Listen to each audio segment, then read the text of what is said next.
आज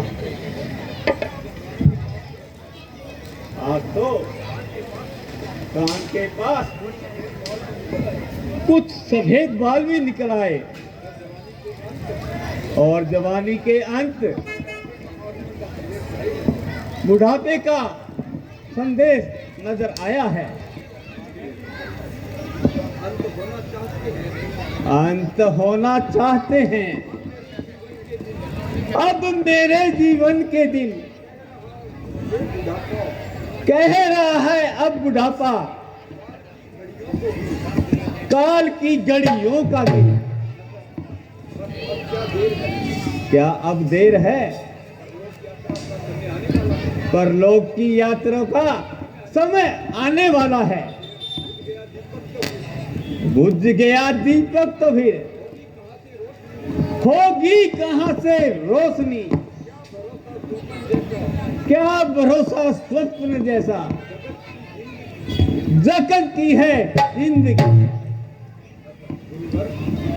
गुरुदेव, मेरा विचार संन्यास आश्रम ग्रहण करने का विचार है। इसमें आपकी क्या राय है? राजन, यह विचार सत्य है। अब आप संसार के आश्रम के योग्य हैं, इसलिए राम का राज्याभिषेक कर आप संन्यास आश्रम लीजिए। श्री राम संभाले राजभार।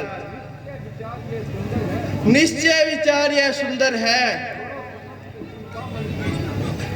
छोड़ो समस्त चिंता मन की,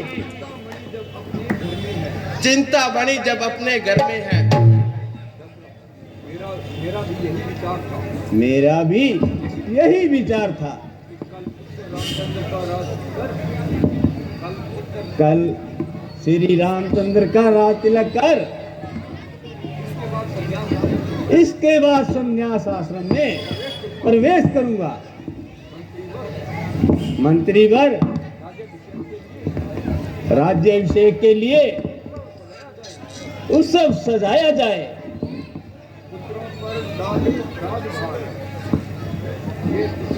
पुत्रों पर डाले राजभार। राजाओं का है धर्म यही। चौथापन परमात्मा को दे। यही है गृहस्थी का ये। मंत्री और प्रजाजनों, हम चौथेपन में जाते हैं।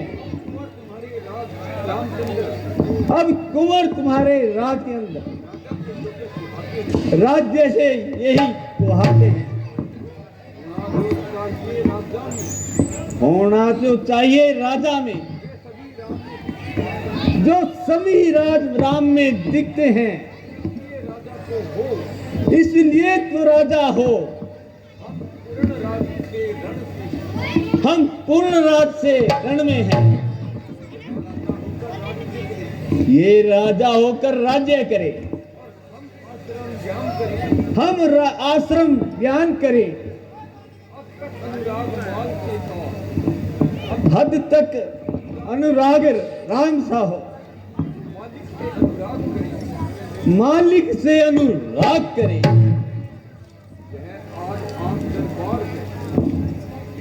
यह आज दरबार है। यही मन चाहा है। इस विषय में अपने कानों से हम सुने लोक सम्मति क्या है। राजन, तुमने बड़ी उचित बात कही है। सारी प्रजा की अभिलाषा भी यही है। इसके लिए कल का दिन उत्तम है। इसलिए तीर्थों का जल, बल फूल, चंदर केसर से ग्रंथ लाओ। मंत्री जी, आज्ञा अनुसार सारा काम करा दो और सारे नगर में आनंद मनाओ। जो आज्ञा महाराज।